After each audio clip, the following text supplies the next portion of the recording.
নমস্কাৰ এই মুহূৰ্তত আহি পৰিছে ৰাতিপুৱাৰ কেইবাটাও বিগ ব্ৰেকিং নিউজ। আজি হৈছে 23 এপ্ৰিল। 40 লাখ মহিলাৰ বেংক একাউণ্টত 40,000 টকা প্ৰদান কৰিব চৰকাৰে। এইমাত্ৰ কেন্দ্ৰীয় চৰকাৰৰ ফালৰ পৰা কৰিছে বৃহৎ ঘোষণা। কেনেকৈ আবেদন কৰিব, কি নথি পত্ৰ লাগিব সম্পূৰ্ণকৈ চাওক। অৰুণোদয়ৰ প্ৰতিজন হিতাধিকাৰীৰ বেংক একাউণ্টত 3,000 টকা প্ৰদান কৰা হ'ব। অৰুণোদয়ৰ প্ৰতিজন হিতাধিকাৰীৰ বাবে ভাল খবৰ দিছে মুখ্যমন্ত্ৰী ডক্টৰ হিমন্ত বিশ্ব শৰ্মাই। যিসকলে চৰকাৰী কৰৰ বাবে আবেদন কৰিছে, চৰকাৰী কৰৰ প্ৰথম কিছু টকা ৰিলিজ কৰিব প্ৰধানমন্ত্ৰী নৰেন্দ্ৰ মোদীয়ে। ৰেচন কাৰ্ড থাকিলে লাভ কৰিব 4টা নতুন সুবিধা। 1 মে'ৰ পৰা এই সুবিধা লাভ কৰিব জনতাই। আত্মসহায়ক প্ৰতিজন মহিলাৰ বেংক একাউণ্টত চৰকাৰৰ ফালৰ পৰা 25,000 টকা প্ৰদান কৰা হ'ব। PM কিষাণৰ প্ৰতিজন হিতাধিকাৰীৰ বাবে ভাল খবৰ। লগতে কেইবাটাও ৰাজনৈতিক খবৰৰ লগতে অৰাজনৈতিক খবৰ যুগুত কৰা হৈছে আজিৰ দিনটোত। গোটেই অসম তথা ভাৰতৰ বিভিন্ন প্ৰান্তৰ পৰা যুগুত হৈছে কেইবাটাও ডাঙৰ খবৰ। এনেবোৰ খবৰ নিতৌ পাই থাকিবলৈ চেনেলটো ছাবস্ক্ৰাইব কৰি ভিডিঅ'ত এটা লাইক কৰিবলৈ নাপাহৰিব। আজিৰ আমাৰ প্ৰথমটো খুবেই গুৰুত্বপূৰ্ণ খবৰ হৈছে অসমবাসীৰ বাবে এটা ডাঙৰ খবৰ। ৰাজ্যৰ হাজাৰ হাজাৰ মহিলাক ভাল খবৰ দিছে ৰাজ্যৰ মুখ্যমন্ত্ৰী ডক্টৰ হিমন্ত বিশ্ব শৰ্মাই। কেৱল 15,000 টকাৰ হয় প্ৰদান কৰা হ'ব 40,000 টকা। তাৰে 20,000 টকা দিব ৰাজ্য চৰকাৰে আৰু আন 20,000 টকা সুদবিহীনভাৱে বেংকে প্ৰদান কৰিব মহিলাসকলক। অসমৰ 19,000 সখীক প্ৰদান কৰা হ'ব এই ধনৰাশি। অসমৰ মুখ্যমন্ত্ৰী ডক্টৰ হিমন্ত বিশ্ব শৰ্মাই ভাল খবৰ দিছে। আত্মসহায়ক প্ৰতিজন মহিলাক এই সুবিধা প্ৰদান কৰিব চৰকাৰে। প্ৰতিগৰাকী সখীক প্ৰদান কৰা হ'ব অৰুণোদয় আঁচনি। আত্মসহায়ক মহিলাসকলে অৰুণোদয় আঁচনিৰ পৰা বঞ্চিত হৈছে নেকি, তেনে ক্ষেত্ৰত নতুনকৈ লাভ কৰিব অৰুণোদয় আঁচনি। পূৰ্বে অৰুণোদয়ৰ নাম নথকা সকলো মহিলাক কৰা হ'ব অন্তৰ্ভুক্ত। যিসকলে অৰুণোদয় আঁচনিৰ টকা পাই আছে সেইসকল হিতাধিকাৰীৰ একাউণ্টত অৰুণোদয় আঁচনিৰ টকা কেতিয়া প্ৰদান কৰা হ'ব, 1250 টকা প্ৰদান কৰা হ'ব নে 3,000 টকা প্ৰদান কৰা হ'ব, ভিডিঅ'টোৰ শেষত সম্পূৰ্ণকৈ জানিব পাৰিব। গেছ কিনিলেও প্ৰদান কৰা হ'ব অতিৰিক্ত 250 টকা। অৰুণোদয় আঁচনিৰ বাবে আবেদন কৰিবলৈ DC অফিচত যাব নালাগে। এতিয়াৰ পৰা আপুনি ডাইৰেক্ট ফৰ্ম ফিল আপ কৰি আমলৈ পঠিয়াই দিব। ৰাজ্যৰ হাজাৰ হাজাৰ মহিলাক ভাল খবৰ দিছে অসমৰ মুখ্যমন্ত্ৰী ডক্টৰ হিমন্ত বিশ্ব শৰ্মাই। আপুনি কেনেকৈ অৰুণোদয় আঁচনিৰ বাবে আবেদন কৰিব, আপুনি এতিয়াৰ পৰা পঞ্চায়তৰ জৰিয়তে অৰুণোদয় আঁচনিত আবেদন কৰিব লাগিব। অসমত নতুনকৈ 15 লাখ হিতাধিকাৰীক অৰুণোদয় আঁচনি প্ৰদান কৰিব ৰাজ্যৰ মুখ্যমন্ত্ৰী ডক্টৰ হিমন্ত বিশ্ব শৰ্মাই। নিৰ্বাচন শেষ হ'ল, ফলাফল দিয়াৰ পিছতে পুনৰ যদি হিমন্ত বিশ্ব শৰ্মা মুখ্যমন্ত্ৰী হয় তেনে ক্ষেত্ৰত এই সুবিধা প্ৰদান কৰিব। আজিৰ ভিডিঅ'ত যিমান পাৰে সকলে বেছিকৈ শ্বেয়াৰ কৰি দিয়ক। তাৰ পিছত অসমবাসী ৰাজকীয় সমাৰ পৰৱৰ্তী খুবেই গুৰুত্বপূৰ্ণ খবৰ, লগতে এটা ডাঙৰ খবৰ। দেশৰ কোটি কোটি জনতালৈ ভাল খবৰ আহি পৰিছে। কোটি কোটি PM কিষাণৰ হিতাধিকাৰীলৈ এটা ভাল খবৰ। PM কিষাণৰ তালিকাত আপোনাৰ নাম অন্তৰ্ভুক্ত হৈ আছে নেকি? PM কিষাণৰ 23 নং কিস্তি টকা কেতিয়া প্ৰদান কৰা হ'ব, ইয়াক লৈ কেন্দ্ৰীয় চৰকাৰৰ ফালৰ পৰা জাননী জাৰি কৰিছে। PM কিষাণৰ তালিকাত নাম থাকিলে এই মাহত আপোনাৰ বেংক একাউণ্টত চৰকাৰৰ ফালৰ পৰা টকা বৃদ্ধি কৰিছে। 2,000 টকাৰ হয় 2,750 টকা লাভ কৰিব একাউণ্টত। ইতিমধ্যে প্ৰকাশ পালে আঁচনিৰ হিতাধিকাৰীৰ তালিকা। DBTৰ জৰিয়তে কৃষকৰ একাউণ্টত সোমাব চৰকাৰৰ এই ধনৰাশি আৰু এই মাহত চৰকাৰে DBTৰ মাধ্যমেৰে এই টকা প্ৰদান কৰিব কোটি কোটি কৃষকৰ একাউণ্টত। সকলো কৃষকে ৱেইট কৰি আছে PM কিষাণৰ 23 নং কিস্তি টকা কেতিয়া প্ৰদান কৰা হ'ব। অৱশেষত কৃষকসকলৰ বাবে এটা ভাল খবৰ আহি পৰিছে। যিসকল কৃষকে KYC কৰিছে সেইসকল কৃষকে লাভ কৰিব ধনৰাশি। যদি আপুনি এজন প্ৰকৃত কৃষক এতিয়ালৈকে KYC আপডেট কৰে অতি শীঘ্ৰে কৰি লৈ লওক। অসমৰ প্ৰায় 18 লাখৰো অধিক কৃষকে লাভ কৰিব চৰকাৰী ধন। অতি সহজে তালিকাত চাব পাৰিব আপোনাৰ নাম। pmkisan.gov.in ৱেবছাইটত গৈ কেনেদৰে চাব নিজৰ নাম। ৱেবছাইটত ক্লিক কৰি নিজৰ জিলা, ব্লক, গাঁও আপুনি টাইপ কৰক। ইয়াৰ পিছতে গেট ৰিপৰ্ট অপশ্যনত ক্লিক কৰিলে ওলাব আপোনাৰ নাম। তালিকাত নাম নাপালে আপুনি ফোন কৰক হেল্পলাইন নম্বৰতে 15526 অথবা 01124300606 নম্বৰত দিব পাৰিব অভিযোগ।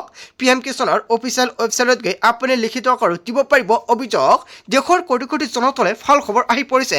PM কিষাণৰ তালিকাত আপোনাৰ নাম অন্তৰ্ভুক্ত হৈ আছে নেকি, তেনে ক্ষেত্ৰত 23 নং কিস্তি টকা আপোনাৰ বেংক একাউণ্টত মে' মাহতে প্ৰদান কৰা হ'ব। যদি আপোনাৰ PM কিষাণৰ তালিকাত নাম নাই, নতুনকৈ অন্তৰ্ভুক্ত কৰিব নিশ্চয় কৰিব পাৰিব। আৰু ইয়াৰ বাবে প্ৰয়োজন হ'ব আধাৰ কাৰ্ডৰ লগত মোবাইল নম্বৰ লিংক হৈ থাকিব লাগিব। লগতে জমাবন্দী কপি আৰু আপোনাৰ বেংক একাউণ্টৰ লগত DBT লিংক হৈ থাকিব লাগিব। এইখিনি যদি আছে তেনে ক্ষেত্ৰত আপুনি নিশ্চিত থাকক আপুনি নতুনকৈ কৰিব পাৰিব আবেদন। কেনেকৈ আবেদন কৰিব যদি আপোনালোকৰ ভিডিঅ' লাগে এতিয়া এটা কমেণ্ট কৰি জনাই দিয়ক। নেক্সট ভিডিঅ'ত সম্পূৰ্ণকৈ জনাই দিম। তাৰপিছত অসমবাসী ৰাজকীয় সমাৰ পৰৱৰ্তী খুবেই গুৰুত্বপূৰ্ণ খবৰ, লগতে এটা ডাঙৰ খবৰ। আহি গ'ল নতুন নিৰ্দেশনা। ৰাজপথত বাহন ওলোৱাৰ পূৰ্বে সাৱধান হওক আপুনি। হেৰুৱাব লাগিব হাজাৰ হাজাৰ টকা।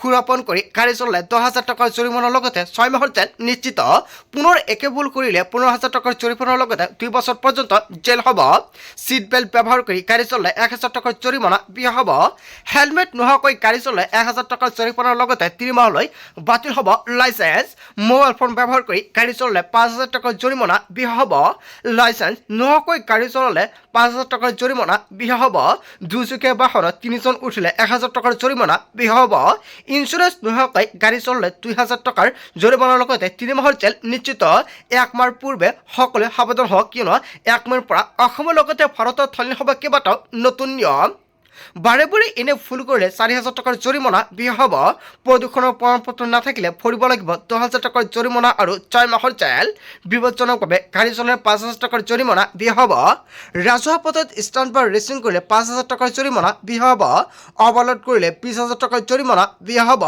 কম বয়সৰ ল'ৰা ছোৱালীয়ে গাড়ী চলালে 25,000 টকাৰ জৰিমনাৰ লগতে 3 বছৰলৈ পৰ্যন্ত জেল হ'ব নিশ্চিত এবছৰলৈ বাতিল কৰি দিয়া হ'ব বাহনৰ পঞ্জীয়ন 25 বছৰলৈ নাপাব ড্ৰাইভিং লাইচেন্স আহি গ'ল নতুন নিৰ্দেশনা হয় কেইবাটাও নতুন নিৰ্দেশনা জাৰি কৰিছে যান বাহনৰ ফালৰ পৰা আজিৰ ভিতৰত যিমান পাৰে সকলোৱে শ্বেয়াৰ কৰি দিয়ক যাতে সকলোৱে জানিব পাৰে আৰু সকলোৱে এই নীতি আৰু নিৰ্দেশনা মানি চলিব পাৰে আৰু 1 মাহৰ পৰা কেইবাটাও নতুন নিয়ম সলনি হ'ব অসমৰ লগতে ভাৰতবৰ্ষত তাৰ পিছত অসমবাসী ৰাজক জনাইছে আমাৰ পৰৱৰ্তী খুবেই গুৰুত্বপূৰ্ণ খবৰ লগতে এটা ডাঙৰ খবৰ বিহুৰ বতৰত ৰন্ধন গেছৰ অভাৱত ভুগিছে অসমবাসী সময়তে বুকিং কৰাত ভুগিছে সমস্যাত পঞ্জীয়নকৃত নম্বৰৰ পৰা বুকিং কৰাতেও হোৱা নাই নেকি বুকিং কেইবাটাও বুকিং পদ্ধতিতে ৰাজহ কৰিছে IOCLৰ ফালৰ পৰা ঘৰে ঘৰে গেছ পাবলৈ কিদৰে আপুনি বুকিং কৰিব IOCLে মুকলি কৰিলে দুটাকৈ বিশেষ নম্বৰ 8927225667 নম্বৰতে মিছ কল দি কৰিব পাৰিব বুকিং কেৱল এয়াই নহয় জনতাৰ বাবে আন এটা বিশেষ নম্বৰ মুকলি কৰা হৈছে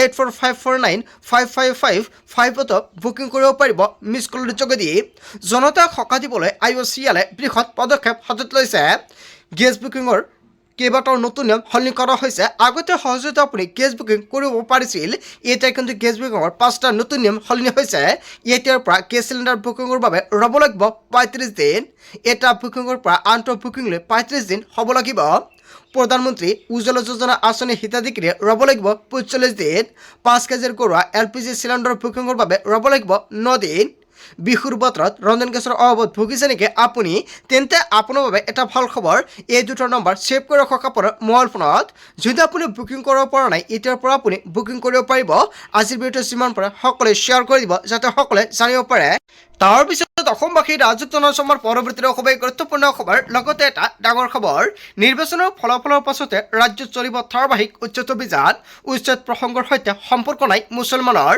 বিজেপিৰ ইস্তাহাৰতে আছে উচ্ছেদৰ প্ৰসংগ বিজেপিক ভোট দিলেও হাৰি নাযাব বেদখলকাৰী বনাঞ্চল এৰি যাওক নহ'লে বিপদ নিশ্চিত 4 তাৰিখে ৰিজাল্ট 5 তাৰিখৰ পৰাই চলিব বুলডোজাৰ একশ্যন ভোট গণনা শেষ হোৱাৰ লগে লগে পুনৰ আৰম্ভ হ'ব উচ্ছেদ অভিযান বাংলাদেশ ত্ৰিপুৰাৰ পৰা আহি মাটি দখল কৰিলে মানি লোৱা নহ'ব চৰকাৰী মাটিত অবৈধভাৱে থকা ৰবৰ বাগানত হ'ব উচ্ছেদ অভিযান উচ্ছেদ প্ৰসংগৰ সৈতে সম্পৰ্ক নাই মুছলমানৰ নিৰ্বাচনৰ ফলাফলৰ পাছতে ৰাজ্যত চলিব ধাৰাবাহিকভাৱে উচ্ছেদ অভিযান তাৰ পিছত অসমবাসী ৰাজক জনাইছে আমাৰ পৰৱৰ্তী খুবেই গুৰুত্বপূৰ্ণ খবৰ লগতে এটা ডাঙৰ খবৰ ভোট কেন্দ্ৰত ৰিগিং বন্ধ কৰিবলৈ দেশত আহি আছে কঠোৰ নিয়ম অচিনাকি ভোটৰে ভোট কেন্দ্ৰত দিব নোৱাৰিব ভোট কেৱল এয়াই নহয় একেজন মানুহে দুঠাইত ভোট দিয়েও এতিয়া পৰিব বিপদত কিয়নো এতিয়াৰ পৰা সেই সমস্যাটো অতীত হৈ পৰিব এজনৰ নামত আন এজনে ভোট দিয়া হৈ পৰিব বন্ধ ভুৱা ভোটাৰ চিনাক্ত কৰিবলৈ বৃহৎ পদক্ষেপ হাতত লৈছে কেন্দ্ৰীয় চৰকাৰ আৰু নিৰ্বাচন আয়োগলৈ জাননী জাৰি কৰিছে সুপ্ৰিম কোৰ্টৰ ফালৰ পৰা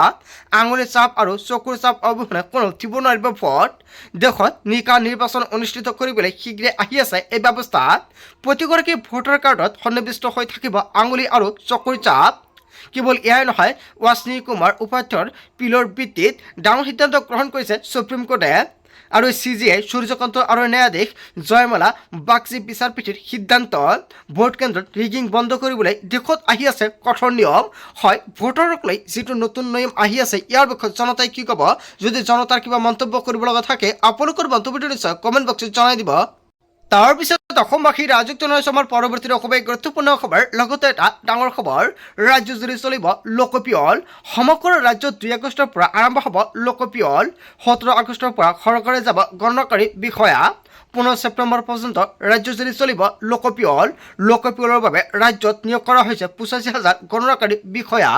আনুষ্ঠানিকভাৱে জনালে লোকপিয়লৰ সঞ্চালক বিশ্বজিৎ পেগুৱে। ৰাজ্যজুৰি চলিব লোকপিয়ল। বন্ধু বান্ধৱীসকল গোটেই অসম তথা ভাৰতৰ বিভিন্ন প্ৰান্তৰ পৰা যুগুত হৈছে কেইবাটাও ডাঙৰ খবৰ। এনেবোৰ খবৰ নিতৌ পাই থাকিবলৈ চেনেলটি ছাবস্ক্ৰাইব কৰি ভিডিঅ'ত এটা লাইক কৰিবলৈ নাপাহৰিব। চ' থেংক ইউ ফৰ ৱাচিং ফুল ভিডিঅ'।